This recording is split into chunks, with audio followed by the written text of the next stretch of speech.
Hello everyone dear all. मैं उम्मीद करता हूं कि जितने भी इस चैनल के माध्यम से जुड़े हुए हैं बच्चे हैं, चाहे वो क्यूसी के स्टूडेंट्स हों या फिर अदर स्कूल के बच्चे हैं, ये इस चैनल के तरफ से क्यूसी हिंदी क्लासेस के चैनल के तरफ से आप सभी को फिर से एक बहुत सारा धन्यवाद और बहुत बहुत आप लोग की शुक्रिया अदा मैं करना चाहता हूं। तो चलिए अपने इस चैनल के माध्यम से आज हम लोग हिंदी व्याकरण का दूसरा वीडियो बनाएंगे। यानी आज हिंदी व्याकरण जो हमने स्टार्ट कर दिया था 5 सितंबर के दिन, शिक्षक दिवस के दिन, उसी का आज दूसरा भाग हम लोग पढ़ेंगे। और ये वीडियो मैंने आप लोग को पहले ही बता दिया था कि ये क्लास 3rd से स्टार्ट किया गया है, यानी क्लास 3rd से लेके ऊपर की सारी कक्षाएं। तो आइए देखते हैं।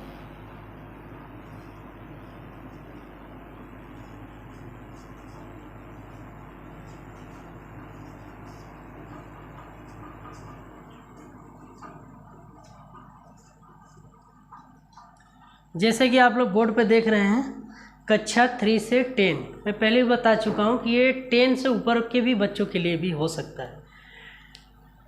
तो हम लोग जो कल चैप्टर स्टार्ट किए थे उस चैप्टर का नाम था भाषा और व्याकरण, ठीक है। और मैं ये भी बताया था कि व्याकरण की क्यों ज़रूरत पड़ी, तो उसी को हम लोग आगे बढ़ाते हैं। देखिए, व्याकरण को जानने के लिए सबसे पहले हम भाषा पर चलेंगे, ठीक है। भाषा। अब क्वेश्चन हमारे सामने है कि भाषा क्या होता है, भाषा किसे कहते हैं, भाषा के कितने रूप होते हैं, है ना। यानी कह सकते हैं कि भाषा से संबंधित जो मूल बिंदु है, क्या क्या बिंदु है देखिए। पहला है कि भाषा का उत्पत्ति, यानी कैसे हुआ, कहाँ से हुआ, है ना। पहला है कि भाषा की उत्पत्ति कैसे हुआ और कहाँ से हुआ, है ना। दूसरा क्वेश्चन हमारे सामने बन के आ रहा है कि भाषा किसे कहते हैं, भाषा किसे कहते हैं, ठीक है। और तीसरा क्वेश्चन है हमारे सामने कि भाषा के कितने रूप होते हैं, कितने रूप होते हैं, ठीक है। जैसे कि आप लोग ब्लैक बोर्ड पर देख रहे हैं। तो आइए इन तीनों बिंदु के बारे में हम लोग एक एक करके पढ़ेंगे और जानेंगे, ठीक है। तो पहला क्वेश्चन है हमारा कि भाषा का उत्पत्ति क्या, नहीं, इसकी उत्पत्ति का मतलब क्या होता है, पैदा, किसी चीज़ का विकास, ठीक है ना। यानी भाषा शब्द जो आया है कहाँ से आया है, तो यह जो भाषा शब्द है यह संस्कृत के, भाषा शब्द जो है संस्कृत के भाष शब्द से बना है। किससे? भाष, संस्कृत के भाष शब्द से बना है, ठीक है। और भाष में ये नीचे जो आप लोग देख रहे हैं ना, जो ये ट्रिक लगा हुआ है, ये हलंत है, ये इसे हलंत भी कहते हैं। तो ये संस्कृत से निकला हुआ शब्द भाष से, भाष शब्द से उत्पत्ति किसका हुआ है, भाषा से हुआ है। ये क्लियर है। नेक्स्ट, अब दूसरा जो हमारा क्वेश्चन है कि भाषा किसे कहते हैं, तो बहुत ही सरल शब्दों में हम लोग जानेंगे कि भाषा किसे कहते हैं।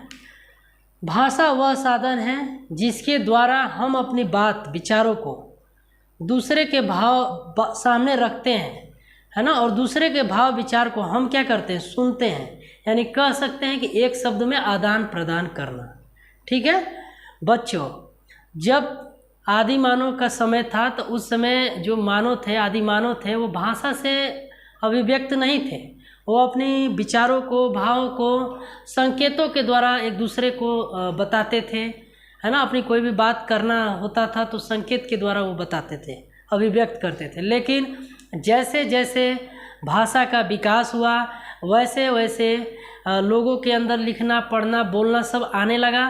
तो इस तरह हम लोग कह सकते हैं कि भाषा किसे कहते हैं, तो भाषा वह साधन है जिसके द्वारा हम या तो बोलकर या तो लिखकर अपने भाव और विचारों को दूसरों के सामने प्रकट करते हैं, यानी व्यक्त करते हैं। वही क्या है, भाषा होता है। क्लियर है। तो भाषा से संबंधित दो बिंदु हमारा यहाँ पे कंप्लीट हो गया। मैं उम्मीद करता हूँ कि दोनों बातें आप लोगों को समझ में आ गया होगा। अब तीसरा जो हमारा है क्वेश्चन कि भाषा के कितने रूप होते हैं, ठीक है ना। भाषा के कितने रूप होते हैं, तो आप लोगों में से बहुत से बच्चों को मालूम भी होगा कि भाषा के अगर हम मुख्य की बात करें तो मुख्य रूप से दो होते हैं। कौन कौन सा? मैंने अभी आप लोग के सामने चर्चा किया था। भाषा के मुख्य रूप से दो रूप होते हैं, एक होता है मौखिक भाषा और एक होता है लिखित भाषा। ठीक है ना?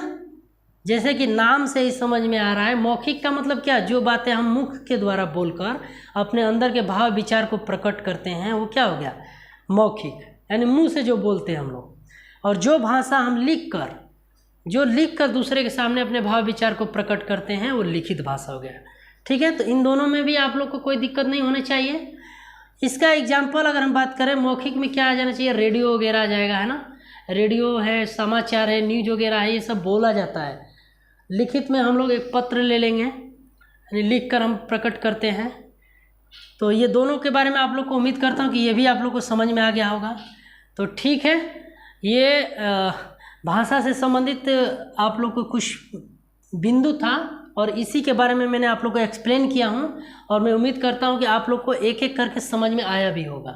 ठीक है, ये भाषा समझाने का मेरा मकसद ये था कि ये व्याकरण का मतलब क्या होता है, यानी व्याकरण का उपयोग क्यों हुआ, व्याकरण की ज़रूरत क्यों पड़ी हमें।